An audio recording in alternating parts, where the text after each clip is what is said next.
High বন্ধুরা, সবাই কেমন আছেন? আশা করি সবাই ভালো আছেন। আমি এখন এই মুহূর্তে আছি আমাদের সলুয়া সুইচ গেটে, যে গেট দিয়েই কিন্তু আমাদের এই বিল ডাকাতিয়ার যে জলবদ্ধতার বর্তমান যে ভয়াবহ বিপদের ভিতরে লাখো লাখো মানুষ বন্দী, সেই জলটাই কিন্তু এই গেটের ভিতর দিয়ে যায়। আর সেই পুরো খালটাই কিন্তু কচুরিপানায় আবদ্ধ, মানে একেবারে কচুরিপানায় ছেয়ে গেছে। আমাদের ডুমুরিয়া উপজেলা প্রশাসনের পক্ষ থেকে এখানে একটি কচুরিপানা কাটার মেশিন, মানে ট্রলার সিস্টেমে একটা মেশিন দেওয়া হয়েছে। আজ আপনাদেরকে দেখাবো সেই মেশিনের মাধ্যমে এখানে কচুরিপানা কাটা হচ্ছে।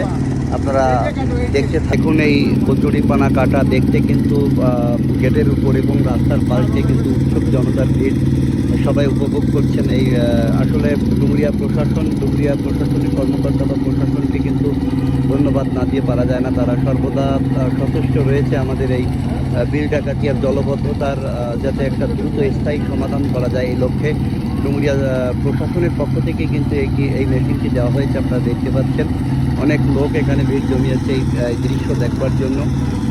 ভিডিওটি বেশি বেশি করে শেয়ার করবেন এবং ভালো লাগলে অবশ্যই লাইক কমেন্ট করবেন। আপনারা দেখতে থাকুন। যদি আপনারা ইউটিউব থেকে দেখেন তাহলে অবশ্যই চ্যানেলটি সাবস্ক্রাইব করবেন, আর যদি ফেসবুক থেকে দেখে থাকেন অবশ্যই আমার ফেসবুক পরিবারে যুক্ত থাকবেন। সকলকে ধন্যবাদ। ভিডিও চলবে, আপনারা দেখতে থাকুন। অবশেষে আশার আলো হিসেবেই দেখা দিল সেই মেশিনটি, যে মেশিনটি প্রথমে উদ্বোধন করার পরপরই দেখছিলেন আপনারা বারবার ব্যর্থতার সম্মুখীন হচ্ছিল যান্ত্রিক ত্রুটির কারণে। আজ সকল বাধাকে অতিক্রম করে কিন্তু তারা আমাদেরকে আশার আলো দেখাতে সক্ষম হয়েছে। মুহূর্তেই কিন্তু অনেক কাজ করছে, মানে এক কথায় যে মিনিটেই 10 জন মানুষের কাজ করতে সক্ষম হচ্ছে এই মেশিনটি।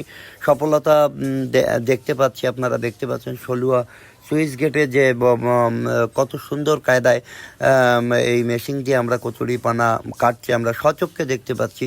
এবার হয়তো এইভাবেই যদি কিছুদিন কচুরিপানা কাটে, তাহলে খালের দুপাশের কচুরিপানা যদি এখান থেকে কেটে দেওয়া হয় বা কচুরিপানা যদি নষ্ট করে দেওয়া হয়, তাহলে কিন্তু জলটা নিমিষেই শৈলমারি সুইচ গেট পর্যন্ত যেতে পারবে। আপনারা জানেন যে বাংলাদেশের একটা বৃহত্তম বিল কিন্তু এই বিল ডাকাতিয়া, আর সেই বিল ডাকাতিয়া বিলে কিন্তু আজ জলবদ্ধতার কারণে লাখো লাখো মানুষ কিন্তু পানিবন্দী বিপদের ভিতরে পড়ে আছে। যেখানে কিন্তু মানে লেখাপড়া, শিক্ষা গ্রহণ, ছেলেপেলেরা স্কুলে যাওয়া আসা, ব্যবসা বাণিজ্য পরিচালনা করা, সব কিছু মিলে কিন্তু একটা বড় ধরনের সমস্যার সম্মুখীন হতে হচ্ছে। যদি দ্রুততার সাথে রাষ্ট্রের পক্ষ থেকে এর স্থায়ী কোনো সমাধান না নেওয়া হয়, তাহলে হয়তো ভবিষ্যতে এই অঞ্চলটায় মানুষের বসবাসের অনুপযোগী হয়ে পড়বে।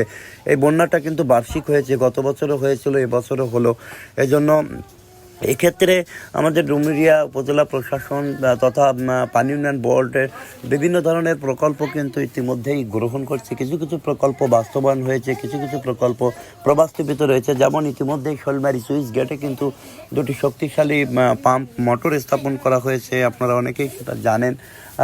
মাঝে মাঝে সেই মোটর দিয়ে কিন্তু এই সব থেকে বড় যে সমস্যাটা, শৈলমারি গেট দিয়ে জল সরে যেয়ে ওই পাশে যে জলটা যে যাবে, ওখানেই তো পলি পড়ে পুরো নদীটাই ব্লক হয়ে গেছে। এর বড় সব থেকে মূল কারণ হচ্ছে বটিয়াকাটা ব্রিজ স্থাপনের পরে বটিয়াকাটা ব্রিজ যখন করা হলো, ওই পিলারের জন্যই কিন্তু পুরো নদীটা পলি পড়ে ভরাট হয়ে গেছে, নদী একেবারে মৃত।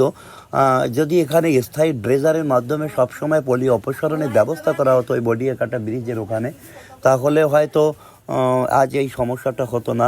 যাই হোক, যেটা হয়েছে সেটা নিয়ে কথা বলে লাভ নেই। সামনে কিভাবে এর সমাধান আসবে আমরা সেই চেষ্টা করব। আমরা যদি শৈলমারি গেটের ওই পাশ থেকে নদীটা পরিষ্কার করতে পারি বা নদীটা যদি আবার খনন করতে পারি, তাহলে হয়তো সমস্যার সমাধান খুব তাড়াতাড়ি আসবে। যাই হোক, আপনারা দেখুন, যে কথা বলছিলাম যে ডুমুরিয়া উপজেলা প্রশাসনকে অসংখ্য ধন্যবাদ। তাদের মাধ্যমেই এটা ডুমুরিয়া উপজেলা প্রশাসনই কিন্তু এই মেশিনটা দিয়েছেন।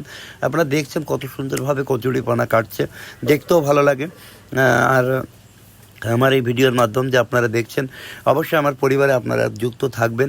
যদি আপনি ইউটিউব থেকে দেখেন তাহলে অবশ্যই আমার চ্যানেলটি সাবস্ক্রাইব করে অল নোটিফিকেশন চালু করবেন। এ ধরনের ভিডিও আপলোড করার সাথে সাথে যাতে আপনার কাছে একটা নোটিফিকেশন যায় এবং আপনি ভিডিওটা উপভোগ করতে পারবেন। আর ভিডিওটা ভালো লাগলে অবশ্যই একটু শেয়ার করবেন, কমেন্টে জানাবেন। আর যদি আপনি ফেসবুক থেকে দেখেন তাহলে অবশ্যই আমার ফেসবুক চ্যানেলে বা আমার পরিবারে যুক্ত থাকবেন। সকলকে অসংখ্য ধন্যবাদ। ভালো থাকবেন, সুস্থ থাকবেন। এ ধরনের ভিডিও পাওয়ার জন্য সবসময় আমার সঙ্গে যুক্ত থাকুন। আপনি কে কোথা থেকে ভিডিও দেখছেন অবশ্যই কমেন্ট বক্সে একটু জানিয়ে যাবেন। সকলকে অসংখ্য ধন্যবাদ। সবাই ভালো থাকবেন, সুস্থ থাকবেন। ধন্যবাদ।